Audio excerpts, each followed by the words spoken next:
नमस्कार प्रिय मित्रों, स्वागत है आपका हमारे YouTube चैनल एस्ट्रो वंडर्स में। मित्रों, नववर्ष प्रारंभ हो चुका है। आजकल वार्षिक राशिफल पर हम लोग बात कर रहे हैं, जिसमें आज बारी है धनु और मकर राशि की। आज की इस वीडियो में हम धनु और मकर राशि वाले जातकों के लिए जानने वाले हैं कि उनके लिए वर्ष 2024 कैसा रहने वाला है, किस प्रकार के ग्रहों के गोचर रहेंगे और कैसा आपको लाभ तथा कहां सावधानी रखने की आवश्यकता है। ये सभी चीजें हम आज की इस वीडियो में जानने वाले हैं। वीडियो के अंत में बात आपके लिए उपायों पर भी की जाने वाली है, तो आपको वीडियो को पूरा सुनना चाहिए ताकि कोई भी चीज आपसे मिस ना हो। बात आपके सभी क्षेत्रों पर की जाएगी, चाहे आपका व्यापार हो, नौकरी हो, करियर हो, शिक्षा हो, वैवाहिक जीवन हो, संतान का पक्ष हो, धन लाभ हो, आर्थिक पक्ष हो और आपके प्रेम जीवन पर भी हम बात करने वाले हैं। तो कोई भी चीज आपसे मिस ना हो, इस चीज का आपको प्रयास करना चाहिए। पहले बात धनु राशि वाले जातकों के लिए करेंगे, उसके बाद बात मकर राशि वाले जातकों के लिए करने वाले हैं। तो देर न करते हुए वीडियो को शुरू करते हैं। बात सबसे पहले धनु राशि वाले जातकों के लिए कर लेते हैं। धनु राशि वाले जातकों के लिए उनकी राशि के स्वामी देवगुरु बृहस्पति शुरुआत में यानी कि 30 अप्रैल तक आपके पंचम भाव में विराजमान रहने वाले हैं। अपने मित्र मंगल की राशि में स्थित हैं और पंचम में बैठकर वे आपके नवम, एकादश और आपके प्रथम भाव को देखने वाले हैं। इससे आपके जीवन में सही निर्णय लेने की क्षमता का विकास होगा। ये बात 30 अप्रैल तक के लिए लागू होती है। 30 अप्रैल के बाद 1 मई को देवगुरु बृहस्पति अपना राशि परिवर्तन करने वाले हैं। 30 अप्रैल तक आपको संतान से संबंधित सुखद समाचार मिल सकते हैं। आपकी बुद्धि सही दिशा में कार्य करेगी। आप शिक्षा को लेकर बहुत अधिक जागरूक रहेंगे और शिक्षा को बेहतर तरीके से अंजाम भी देने वाले हैं। लंबी यात्राओं के आपके योग बनेंगे और आपका मन धार्मिक कार्यों में बहुत अधिक लगने वाला है। आपका मान सम्मान बढ़ेगा और आपकी आमदनी में भी वृद्धि इस समय पर देखी जा सकती है। परंतु 1 मई को देवगुरु बृहस्पति आपके छठे भाव में प्रवेश कर जाएंगे। वहां से स्थिति आपके लिए परिवर्तित हो जाएगी, क्योंकि छठा भाव कुंडली का रोग, रिपु और ऋण का माना जाता है। तो ये एक त्रिक भाव है, जिसके कारण आपको गुरु के अच्छे परिणामों में थोड़ी सी कमी देखने के लिए अवश्य ही 1 मई से मिलने वाली है। आपके खर्चों में इस समय से बढ़ोतरी हो सकती है। आपको पेट संबंधी समस्याओं का सामना भी करना पड़ सकता है। बात हमने गुरु की, अब बात कर लेते हैं शनि की, क्योंकि वार्षिक राशिफल में हम देवगुरु बृहस्पति, शनि, राहु और केतु इन ग्रहों को केंद्र में रखकर राशिफल का निर्माण करते हैं। क्योंकि ये जो ग्रह होते हैं, इनकी दृष्टियां बहुत अधिक होती हैं। 3-3 दृष्टियां सबके पास हैं और ये हमारी पूरी जन्म कुंडली को प्रभावित कर देते हैं। पूरे वर्ष हम पर प्रभाव डालते हैं, बहुत लंबे समय तक एक ही स्थान पर गोचर करते हैं, जिसके कारण वार्षिक राशिफल में इन्हीं ग्रहों के प्रभाव को जाना जाता है। शनि की यदि बात की जाए तो शनि पूरे वर्ष, इस वर्ष शनि कोई भी राशि परिवर्तन नहीं करने वाले हैं। पूरे वर्ष आपके तीसरे भाव में ही गोचर करेंगे। इसके कारण आपको आपके कार्य क्षेत्र में आपके सहकर्मियों का अच्छा सहयोग प्राप्त होगा। इसकी बदौलत आपका करियर में जो प्रदर्शन है वो अच्छा रहेगा। सच्चे दोस्त आपका साथ देंगे। आपका ये वर्ष आपके कार्य क्षेत्र की दृष्टि से काफी अच्छा बीतने वाला है।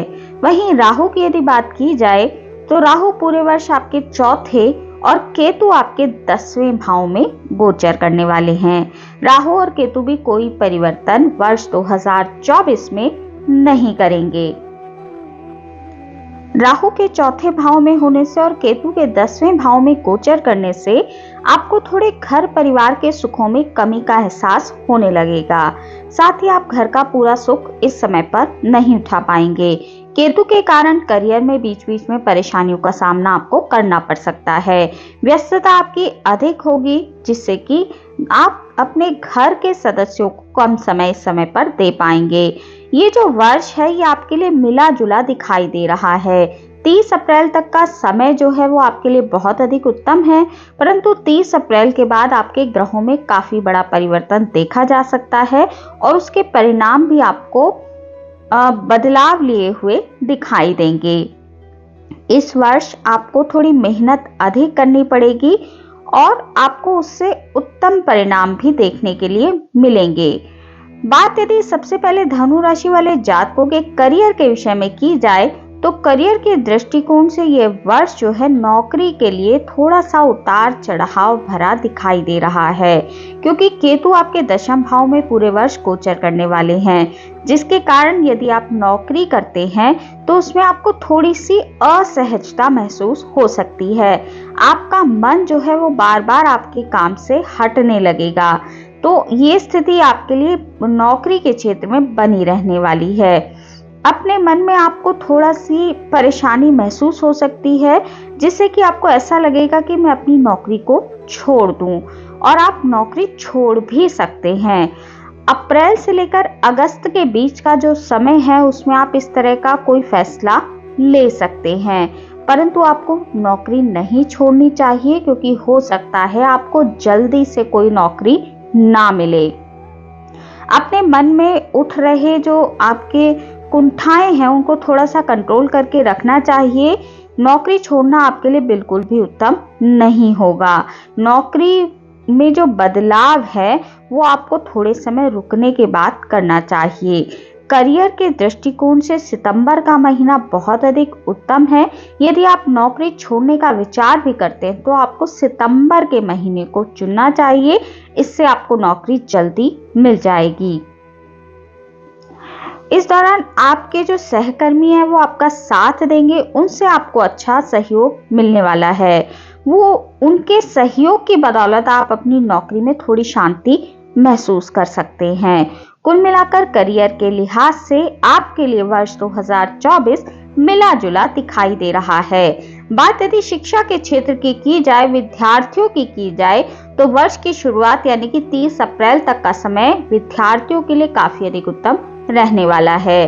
देवगुरु बृहस्पति 1 मई तक आपके शिक्षा भाव में गोचर करेंगे। राहु चतुर्थ में गोचर करेंगे। आपकी बुद्धि तेज रहेगी और आप ज्ञान को सहज रूप से प्राप्त कर पाएंगे। आप ज्ञान को प्राप्त करने के लिए प्रयासरत रहेंगे, जिससे आपको शिक्षा के क्षेत्रों में बहुत अच्छे परिणामों की प्राप्ति 30 अप्रैल तक होने वाली है। शनि की दृष्टि आपके पंचम भाव पर होने से आपको शिक्षा के क्षेत्र में मेहनत अधिक करनी पड़ेगी और बीच बीच में चुनौतियों का सामना भी करना पड़ सकता है, परंतु आप मेहनत में लगे रहिए, आपको परिणाम देखने के लिए अवश्य ही मिलने वाले हैं। अगस्त से अक्टूबर का जो समय है वो आपकी शिक्षा के लिए थोड़ा सा परेशानी वाला दिखाई दे रहा है। उसके बाद स्थितियां आपकी शिक्षा के क्षेत्र के लिए सामान्य हो जाएंगी। अगस्त से लेकर अक्टूबर के ये जो 3 महीने हैं इनमें आपको थोड़ा सा संभल कर रहना चाहिए। यदि आप प्रतियोगी परीक्षा की तैयारी कर रहे हैं, किसी कंपटीशन में बैठने वाले हैं, तो वर्ष की शुरुआत के 4 महीनों में यदि आपका कंपटीशन है तो आपके लिए परिणाम बहुत अच्छे देखने के लिए आपको मिलने वाले हैं। जनवरी, मई और जून में यदि कोई परीक्षा है तो आपको अच्छी सफलता मिलने की संभावना दिखाई दे रही है। शेष जो महीने हैं वर्ष के, उनमें आपको सफलता तभी मिलेगी जब प्रयास आप बहुत अधिक करेंगे। उच्च शिक्षा ग्रहण कर रहे विद्यार्थियों को साल की शुरुआत में सफलता अच्छी मिलेगी, और यदि आप विदेश जाकर पढ़ाई का सपना देख रहे हैं तो जून और जुलाई का महीना आपके लिए काफी अधिक उत्तम रहने वाला है। बात यदि धनु राशि वाले जातकों के वित्तीय पक्ष की जाए, वित्तीय संतुलन की जाए, तो वित्तीय संतुलन के आधार पर ये जो वर्ष की शुरुआत के महीने हैं ये आपके लिए काफी अधिक उत्तम रहने वाले हैं। आपकी आय जो है वो बनी रहेगी। आपको अपनी आय के क्षेत्र में, वित्त के क्षेत्र में भाग्य का साथ अवश्य ही देखने के लिए मिलने वाला है। आपकी वित्तीय जो समस्याएं हैं उनमें आपको इन शुरुआती महीनों में कमी देखने के लिए मिलने वाली है। हालांकि जब देवगुरु बृहस्पति मई में अपना राशि परिवर्तन करेंगे और आपके छठे भाव में चले जाएंगे तो धन तो आपके पास आता रहेगा, परंतु आपके खर्चों में थोड़ी वृद्धि उस समय से होने लगेगी। खर्चों में तेजी आएगी, जिसके कारण आपकी वित्तीय स्थिति जो है वो थोड़ी गिरावट उसमें देखी जा सकती है। शनिदेव आपके पंचम, नवम और द्वादश भाव को देखेंगे, जिसके कारण आपके लिए खर्चों को नियंत्रण में ला पाना थोड़ा सा मुश्किल भरा दिखाई दे रहा है। तो वित्तीय स्थिति का यदि आकलन किया जाए तो ये वर्ष 30 अप्रैल के बाद आपके खर्चों को बहुत अधिक बढ़ाने वाला साबित होगा। आपको जितना हो सके अपने खर्चों को कंट्रोल करके रखना चाहिए। बात यदि आपके पारिवारिक जीवन की जाए तो पारिवारिक जीवन के लिहाज से पूरे वर्ष राहु आपके चौथे भाव में यानी कि परिवार भाव में गोचर करने वाले हैं और केतु पूरे वर्ष दशम भाव में रहेंगे। तो पारिवारिक जीवन में उतार चढ़ाव की स्थितियां आपके लिए बनी रहेंगी।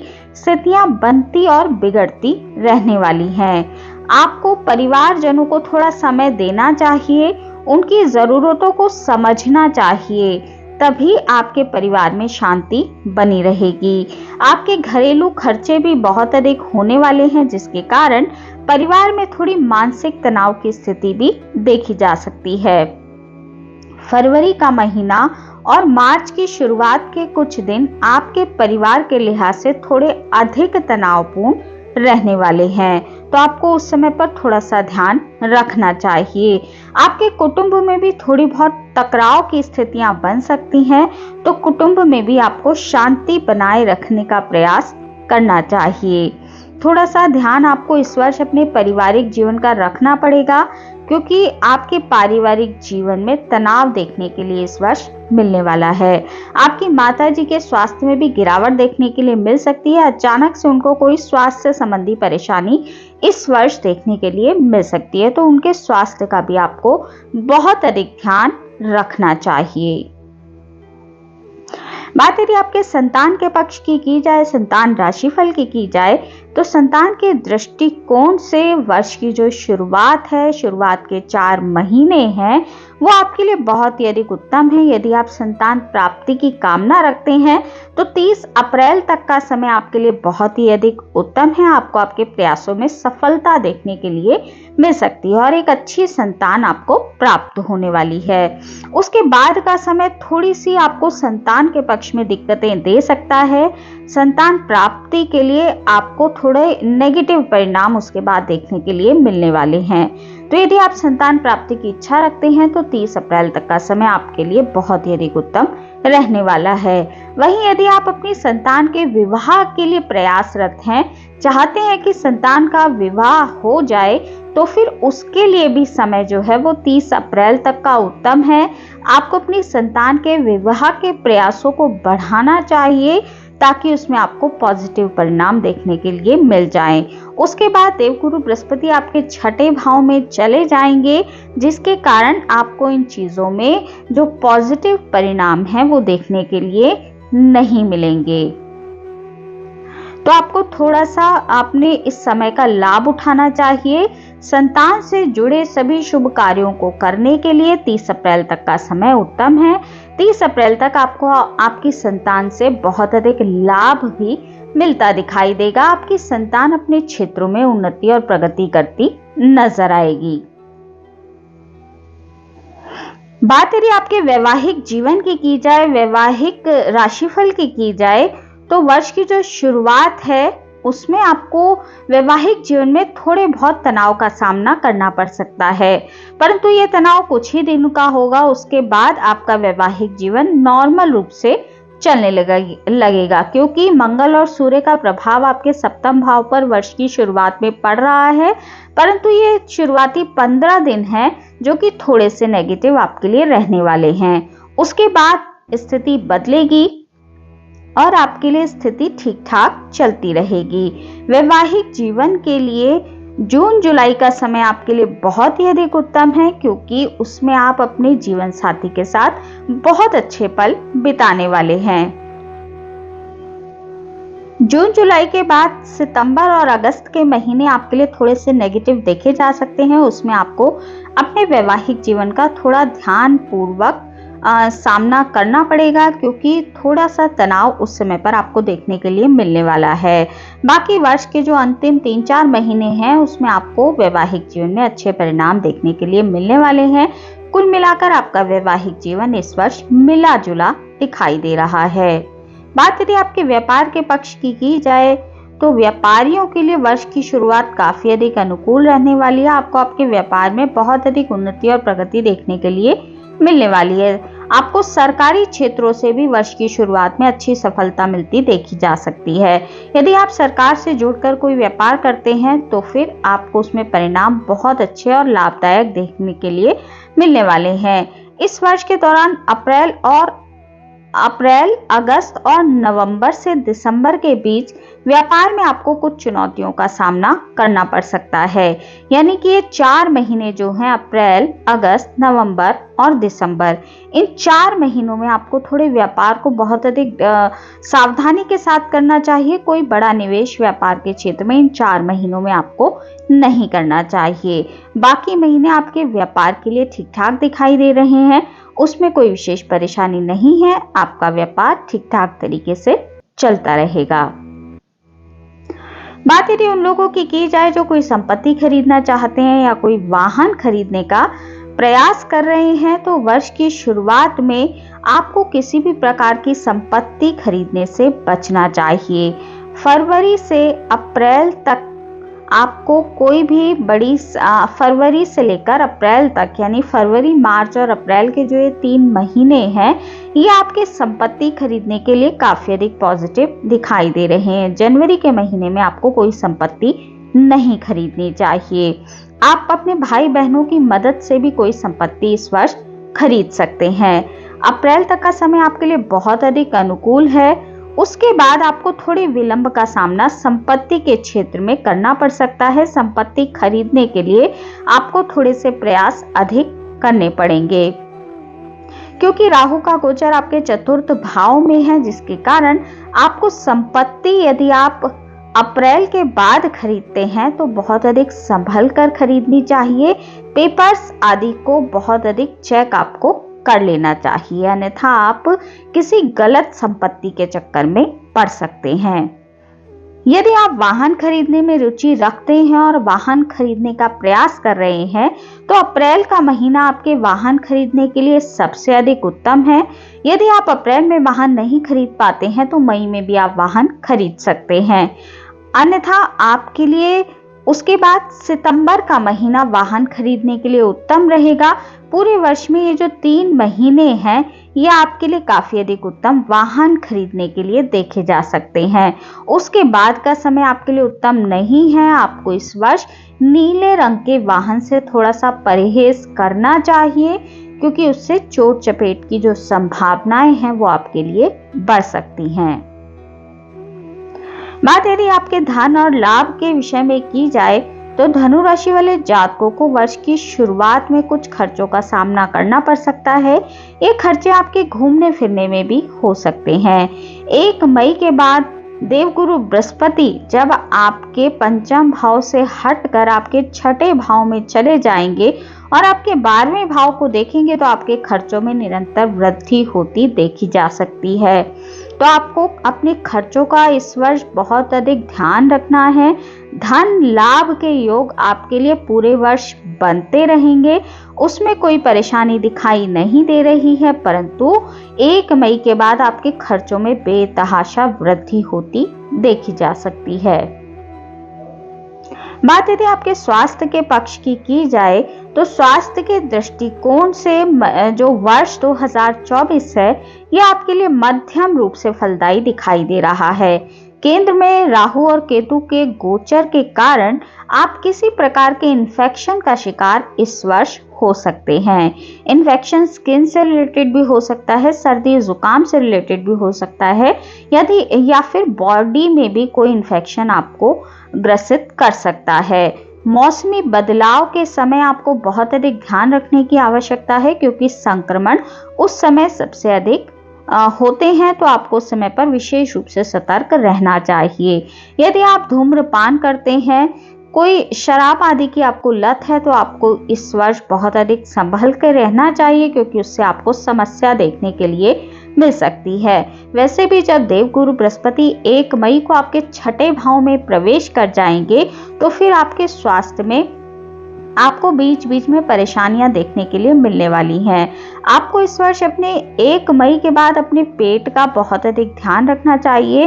हल्का और सुपाच्य भोजन ही आपको करना चाहिए।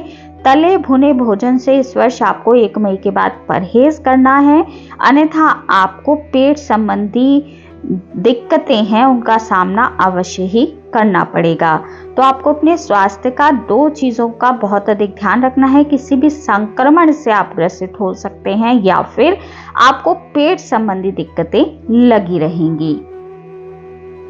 धनु राशि वाले जातकों के लिए यदि प्रेम राशिफल की बात की जाए तो प्रेम के लिहाज से 30 अप्रैल तक का समय उत्तम है। यदि आप प्रेम विवाह करना चाहते हैं तो 30 अप्रैल तक आपको अपने प्रेम विवाह के लिए स्टेप अवश्य ही उठा लेना चाहिए, अन्यथा बहुत अधिक दिनों तक आपको इसके लिए वेट करना पड़ेगा।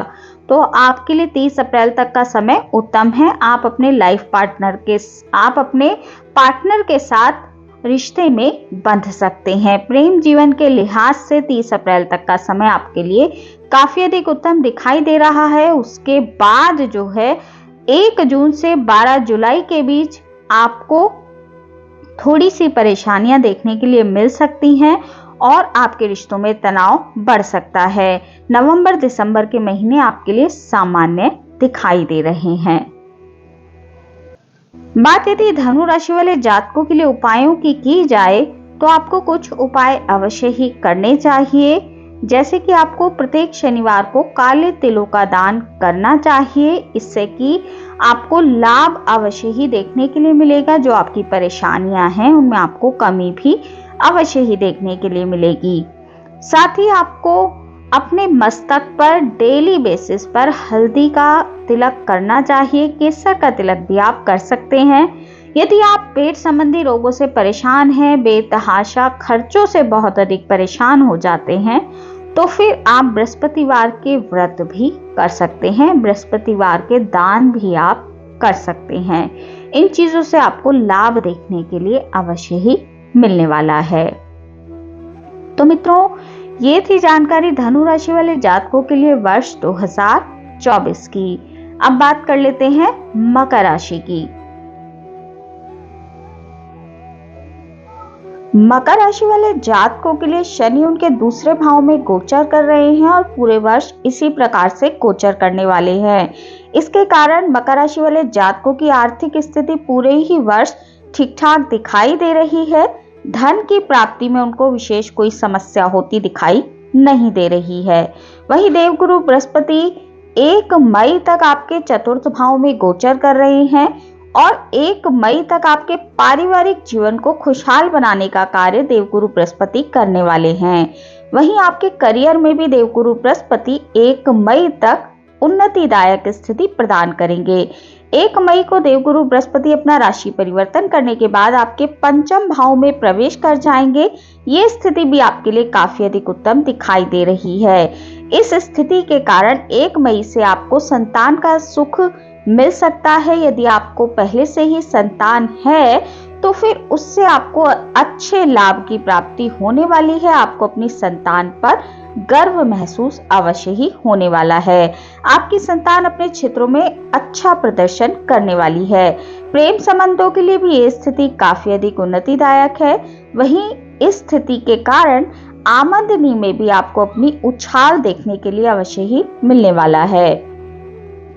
राहु की यदि बात की जाए तो राहु पूरे वर्ष आपके 3रे भाव में गोचर करने वाले हैं। राहु का 3रे भाव में गोचर करना भी आपके लिए काफी अधिक उत्तम दिखाई दे रहा है। इसके कारण आप पराक्रमी बने रहेंगे और व्यापार में भी आप उन्नति और प्रगति करते नजर आएंगे, परंतु आपको सफलता प्राप्त करने के लिए बहुत अधिक सोचने और समझने की आवश्यकता रहनी चाहिए। छोटी छोटी यात्राएं आपकी होती रहेंगी जो कि आपको प्रसन्न रखने वाली हैं। द्वितीय भाव में शनि के होने से आपको कुछ परेशानियों का सामना भी करना पड़ेगा, क्योंकि मकर राशि वाले जातकों को शनि की 7.5 की आखिरी ढैया चल रही है, जिसके कारण आपको अपने कुटुंब में थोड़े से समायोजन को बनाकर रखना चाहिए, ताकि कुटुंब में किसी प्रकार का वाद विवाद ना हो। क्रोध पे भी आपको अपने नियंत्रण करके रखना चाहिए। बाकी अपने स्वास्थ्य पर भी आपको थोड़ा सा ध्यान अवश्य ही रखना चाहिए। मकर राशि वाले जातकों के लिए वर्ष 2024 में जो ग्रह हैं, यानी कि राहु, केतु, गुरु और शनि, इसमें से गुरु, राहु, केतु आपके लिए काफी अच्छे बने हुए हैं। शनि की 7.5 के कारण आपको थोड़ी समस्या देखने के लिए मिल सकती है। कुल मिलाकर वर्ष 2024 आपके लिए 70 से 75% तक उत्तम परिणाम देने वाला दिखाई दे रहा है। बात हमने एक ऑल ओवर रूप में की, अब बात कर लेते हैं आपके लिए स्पेसिफिक क्षेत्रों पर। बात सबसे पहले आपके करियर के विषय में करेंगे। तो करियर के लिहाज से जो वर्ष है ये आपके लिए उत्तम दिखाई दे रहा है, क्योंकि दूसरे भाव में बैठकर शनि, क्योंकि आपकी राशि के ही स्वामी बनते हैं। हालांकि 7.5 के कारण थोड़े नेगेटिव परिणाम भी आपको देखने के लिए मिलेंगे, परंतु उनकी दृष्टि एकादश भाव पर होने से आपको काफी अच्छे परिणाम भी शनि के इस समय पर देखने के लिए मिलने वाले हैं। यानी कि आपकी आय लगातार होती रहेगी, उसके क्षेत्र में कोई नेगेटिव परिणाम आपको देखने के लिए नहीं मिलेगा। देवगुरु बृहस्पति चौथे भाव में 1 मई तक बैठे हैं, जिसके कारण चौथे भाव से उनकी दृष्टि जो है वो दशम भाव पर पड़ रही है, जिससे आपको नौकरी के क्षेत्र में अच्छे परिणाम प्राप्त होंगे। नौकरी के लिए प्रयासरत हैं तो अच्छी नौकरी आपको अवश्य ही मिलने वाली है। आप अपने करियर के क्षेत्र में इस वर्ष अच्छी और कठिन मेहनत करने वाले हैं, जिसके कारण आप अपने भविष्य को उज्जवल बना सकते हैं। आपका आत्मविश्वास अपने करियर के क्षेत्र में बढ़ेगा और आप अपने पूरे दायित्वों का निर्वाह इस वर्ष अच्छे ढंग से अपने करियर में करने वाले हैं। तीसरे भाव में राहु के कारण आप खूब पराक्रम करेंगे और आपको उस पराक्रम का पूरा लाभ भी मिलने वाला है। तो कुल मिलाकर आपके करियर के लिहाज से वर्ष 2024 एक अच्छे परिणामों को देने वाला साबित होगा। आपको अच्छी पदोन्नति के योग भी इस वर्ष बनते हैं। अप्रैल से अगस्त के बीच आपके स्थानांतरण के योग भी बने हुए हैं, तो यदि आप नौकरी बदलना चाहते हैं तो फिर आप अप्रैल से अगस्त के बीच बदल सकते हैं। बात यदि मकर राशि वाले छात्र छात्राओं की जाए, शिक्षार्थियों की जाए, तो वर्ष की शुरुआत आपके लिए अनुकूल है। वहीं जैसे जैसे वर्ष बीतेगा तो आपको और अच्छे परिणाम शिक्षा के क्षेत्र में मिलने लगेंगे।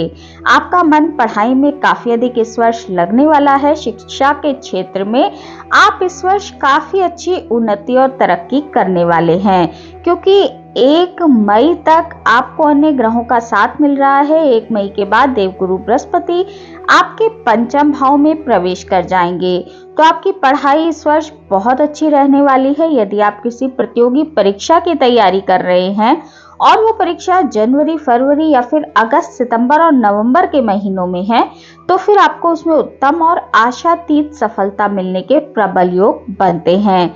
आपको मेहनत से इस वर्ष पीछे नहीं हटना चाहिए, क्योंकि ग्रहों की स्थिति आपकी शिक्षा के लिए उत्तम बनी हुई है।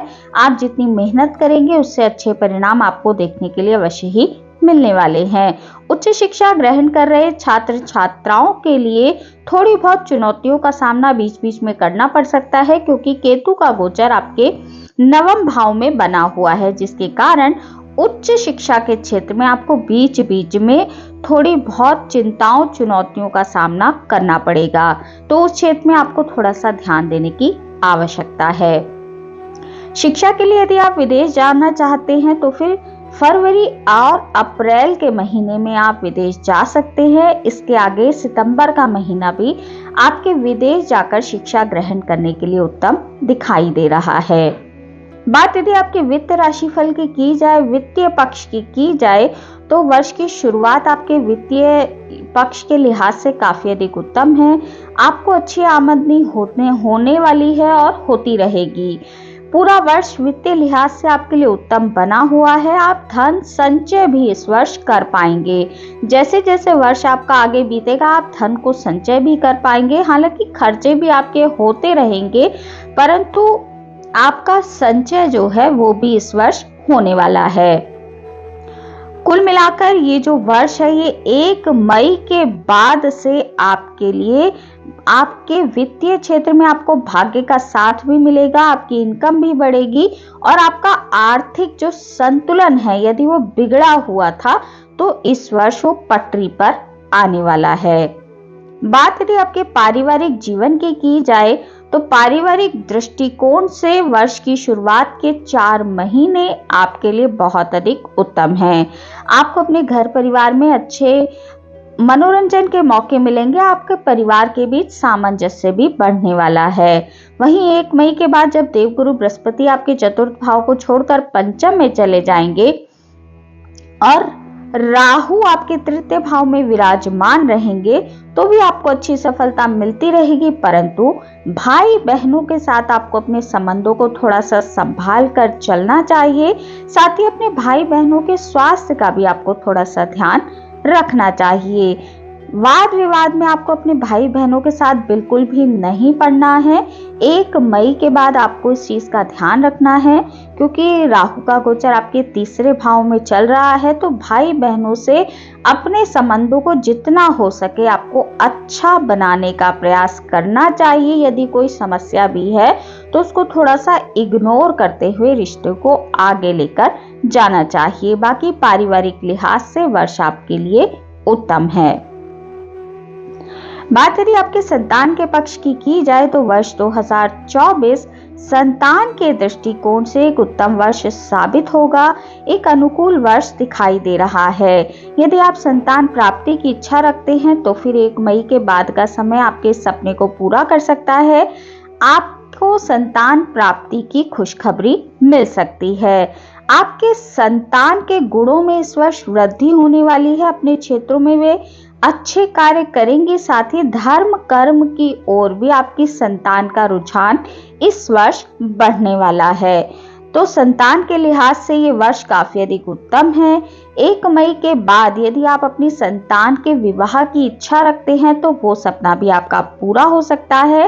वर्ष 2024 में आपकी संतान के विवाह होने के प्रबल योग बनते हैं। तो कुल मिलाकर संतान के लिए ये वर्ष काफी अधिक उत्तम है। आपको इस वर्ष का लाभ उठाना चाहिए। बात यदि आपके वैवाहिक जीवन की जाए तो वैवाहिक जीवन के लिहाज से जो वर्ष के 2 महीने हैं यानी कि जुलाई और दिसंबर, ये 2 महीने आपके लिए बहुत अधिक अनुकूल दिखाई दे रहे हैं। यदि आप विवाह करना चाहते हैं तो भी ये 2 महीने आपके लिए उत्तम है। आपका विवाह तय हो सकता है। जुलाई और दिसंबर का समय आपके लिए उत्तम है। वैसे इस वर्ष आपके विवाह के बहुत अधिक योग नहीं बन रहे हैं। यदि आप प्रयास करते हैं तो इन 2 महीनों में आपका विवाह तय होने की संभावना बन सकती है। बाकी वैवाहिक जीवन के लिए जो साल है ये आपके लिए ठीक ठाक दिखाई दे रहा है। वर्ष की शुरुआत आपके लिए बहुत अधिक अनुकूल रहेगी। जैसे जैसे वर्ष बीतेगा तो भी आपको अपने वैवाहिक जीवन में अच्छे परिणाम देखने के लिए मिलने वाले हैं, परंतु आपको अपने जीवन साथी के स्वास्थ्य का इस वर्ष ध्यान रखना चाहिए, क्योंकि जीवन साथी के स्वास्थ्य में थोड़ी समस्या का सामना इस वर्ष आपको करना पड़ सकता है। साथ ही आपको वर्ष की जो प्रथम तिमाही है यानी कि जनवरी, फरवरी और मार्च, इन 3 महीनों में अपने क्रोध पर नियंत्रण रखना है। अपने जीवन साथी के भी क्रोध को थोड़ा सा आपको संभाल कर चलना है, क्योंकि ये जो 3 महीने हैं ये आपके वैवाहिक जीवन में क्रोध को बढ़ाने वाले हैं। तो आपको थोड़ा सा संभल कर इन 3 महीनों में रहना चाहिए। बाकी वर्ष आपके लिए उत्तम दिखाई दे रहा है। बात यदि आपके व्यापार के पक्ष की जाए तो व्यापार के क्षेत्र में आपको मिश्रित परिणाम इस वर्ष मिलने वाले हैं। तीसरे भाव में विराजमान होकर राहु आपके सप्तम भाव पर दृष्टि डाल रहे हैं, जिसके कारण आपको इस वर्ष व्यापार के क्षेत्र में कोई बहुत बड़ा जोखिम नहीं उठाना चाहिए। कोई बहुत पैसे इन्वेस्टमेंट आपको व्यापार के क्षेत्र में इस वर्ष बिल्कुल भी नहीं करने चाहिए, अन्यथा आपको नुकसान झेलना पड़ सकता है, क्योंकि शनि की 7.5 की आखिरी डहिया आपके धन भाव पर चल रही है। वहीं राहु की दृष्टि आपके व्यापार भाव पर होने से व्यापार के क्षेत्र में आपको बहुत अधिक बैलेंस के साथ काम करना चाहिए। कोई नया व्यापार शुरू करने से अभी आपको बचना चाहिए और व्यापार के क्षेत्र में कोई बहुत बड़ा इन्वेस्टमेंट आपके लिए नुकसानदायक साबित हो सकता है। वहीं शेयर मार्केट में यदि आप पैसा लगाते हैं तो बहुत सोच समझ कर लगाइए, बहुत बड़ी मात्रा में आपको नहीं लगाना चाहिए। यदि आपकी कुंडली में राहु और केतु की स्थिति उत्तम नहीं है तो फिर आपको इन्वेस्टमेंट बिल्कुल भी नहीं करना चाहिए। तो आपके लिए उत्तम परिणाम तभी देखने के लिए मिलेंगे जब आप व्यापार के क्षेत्र में बहुत ही सोच समझकर निर्णय लेंगे, अन्यथा आप भ्रम का शिकार हो सकते हैं और आपको नुकसान झेलना पड़ सकता है। बात यदि उन लोगों की जाए जो मकर राशि के जातक कोई संपत्ति खरीदना चाहते हैं या फिर कोई वाहन खरीदने का प्रयास कर रहे हैं, तो फिर आपको इस वर्ष कोई चल या अचल संपत्ति यदि आप खरीदना चाहते हैं तो वर्ष की शुरुआत के 4 महीने आपके लिए बहुत अधिक उत्तम रहने वाले हैं। आप इस दौरान कोई संपत्ति खरीद सकते हैं या फिर ऐसा भी हो सकता है कि आपको पैतृक संपत्ति से लाभ मिल जाए, कोई पैतृक संपत्ति आपको मिल जाए, क्योंकि चतुर्थ भाव में गुरु का गोचर होने से आपको पैतृक संपत्ति से भी लाभ मिलता देखा जा सकता है, जो कि 30 अप्रैल तक का समय आपके लिए इस चीज के लिए उत्तम है। यदि आप संपत्ति खरीदना चाहते हैं तो 30 अप्रैल तक खरीद सकते हैं। वाहन की यदि बात की जाए तो मार्च के अंत से लेकर मई तक का समय वाहन के लिए सर्वाधिक अनुकूल है। तो आपको यदि वाहन खरीदना है तो आपको इस समय का चयन करना चाहिए। तो आपके लिए एक अच्छा सुंदर वाहन और अनुकूल वाहन साबित होगा और आपको वाहन से अच्छे परिणाम भी देखने के लिए मिलेंगे। मकर राशि वाले जातकों के धन और लाभ के विषय में यदि बात की जाए तो आर्थिक तौर पर ये वर्ष आपके लिए उन्नतिदायक साबित होने वाला है। आर्थिक तौर पर आपको अच्छे परिणाम इस वर्ष मिलने वाले हैं। हालांकि खर्चे भी आपके होते रहेंगे, लेकिन आप खर्चों को संभाल पाएंगे। थोड़ा सा ध्यान रखकर चलेंगे तो आपका धन संचय भी अवश्य ही होने वाला है। 1 मई के बाद आपके लिए आर्थिक पक्ष आपका और अधिक मजबूत होने वाला है और जो भी बाधाएं आपके आर्थिक पक्ष में आ रही थी, धन प्राप्ति के मार्ग में कुछ बाधाएं आ रही थी, तो वो धीरे धीरे दूर होने लगेंगी और आप आर्थिक रूप से इस वर्ष समृद्ध होते देखे जा सकते हैं और आपके लाइफस्टाइल में अच्छे प्रगतिदायक परिणाम देखने के लिए इस वर्ष मिलने वाले हैं। परंतु आपको इस वर्ष निवेश नहीं करना चाहिए, क्योंकि निवेश करना आपके लिए उत्तम नहीं होगा। हद से ज्यादा आपको अपने पैसे को बैंक में संचय करके रखना चाहिए। परंतु यदि आप कहीं पर धन लगाना चाहते हैं, जैसे कि आपको शेयर मार्केट में धन लगाना है या फिर किसी स्कीम में आप धन लगाना चाहते हैं, तो फिर आपके धन के डूबने के प्रबल योग बन सकते हैं। तो आपको किसी भी तरह का इन्वेस्टमेंट इस वर्ष नहीं करना है। जो भी धन आए आपको उसको अपने पास संचय करके आप रख सकते हैं। बात यदि आपके स्वास्थ्य के पक्ष की जाए तो स्वास्थ्य के लिहाज से वर्ष आपके लिए अनुकूल दिखाई दे रहा है। उसमें कोई विशेष परेशानी दिखाई नहीं दे रही है। आपका जो राशि का इस समय जो गोचर चल रहा है ग्रहों का, उसके कारण आपका स्वास्थ्य उत्तम बना रहेगा। 25 जून से 15 नवंबर के बीच आपको थोड़ा सा स्वास्थ्य में कमी देखने के लिए मिल सकती है। बाकी पूरा वर्ष आपके स्वास्थ्य के लिए उत्तम है। तो यानी कि जून से लेकर, मतलब जून का भी एंड ही है हम कह सकते हैं, जुलाई, अगस्त, सितंबर, अक्टूबर, नवंबर, इन 5 महीनों में आपको थोड़ा सा अपने स्वास्थ्य में कमी देखने के लिए मिल सकती है। तो उस समय पर आपको ध्यान रखना चाहिए। बाकी वर्ष की जो शुरुआत है वो आपके स्वास्थ्य के लिए उत्तम है, परंतु बीच बीच में आपका मानसिक स्वास्थ्य थोड़ा सा प्रभावित हो सकता है। नकारात्मक विचार आपके मानसिक स्वास्थ्य को प्रभावित कर सकते हैं। इसके लिए आपको योगा आदि का सहारा लेना चाहिए। अच्छी अच्छी चीजों में मन लगाना चाहिए ताकि मानसिक तनाव आप पर हावी ना हो सके। बात यदि मकर राशि वाले जातकों के प्रेम जीवन की जाए तो शुरुआत की 4 महीने जो हैं वो प्रेम जीवन के लिए मध्यम दिखाई दे रहे हैं, परंतु उसके बाद जब देवगुरु बृहस्पति आपके पंचम भाव में प्रवेश कर जाएंगे तो फिर प्रेम जीवन के लिहाज से समय आपके लिए बहुत ही अधिक उत्तम रहने वाला है। किसी प्रकार की परेशानी आपके प्रेम जीवन में नहीं होगी। यदि आप प्रेम विवाह करने की इच्छा रखते हैं तो 1 मई के बाद का समय आपके लिए उत्तम है। आप प्रेम विवाह के लिए अपने माता पिता के सामने प्रस्ताव रख सकते हैं। मित्रों, हमने मकर राशि वाले जातकों के सभी क्षेत्रों पर बात की, अब बात कर लेते हैं आपके लिए उपायों की। तो क्योंकि शनि की 7.5 की आखिरी ढैया आपके ऊपर है तो आपको उपाय अवश्य करने चाहिए। स्पेशली शनि के उपाय आपको अवश्य ही करने चाहिए। प्रत्येक शनिवार को आपको शनि मंदिर में जाकर पूजा पाठ, तेल का दीपक अर्पित अवश्य ही करना चाहिए। इससे आपको शनि के बुरे परिणामों को देखना नहीं पड़ेगा या फिर बुरे परिणामों में थोड़ी कमी आपको देखने के लिए अवश्य ही मिलने वाली है। आपको इस वर्ष गुरु की पूजा भी अवश्य करनी चाहिए। यदि आप अच्छे आर्थिक लाभ प्राप्त करना चाहते हैं तो भगवान विष्णु की पूजा अवश्य करें, जिससे कि आपको अच्छे परिणाम देखने के लिए मिलेंगे और गुरु के अधिक से अधिक लाभ आपको प्राप्त होंगे। साथ ही राहु से यदि आप बहुत अधिक परेशान हैं, आपके भाई बहनों से यदि बहुत अधिक टकराव चल रहा है या फिर आप मानसिक रूप से परेशान हैं, व्यापार में किसी तरह का आपको घाटा हो रहा है, तो फिर आपको शिव पूजा दैनिक रूप से करनी चाहिए। दैनिक रूप से आपको शिव पूजा करने से बहुत ही अच्छे परिणाम देखने के लिए इस वर्ष मिलने वाले हैं। तो मित्रों, ये थी जानकारी धनु और मकर राशि वाले जातकों के लिए वर्ष 2024 की।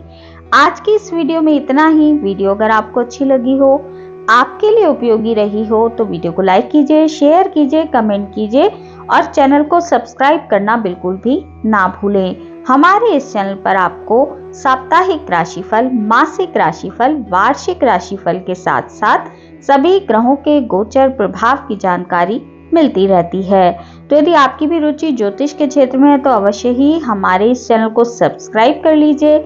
मिलती हूँ आपसे अपनी अगली वीडियो में अगली किसी उपयोगी जानकारी के साथ।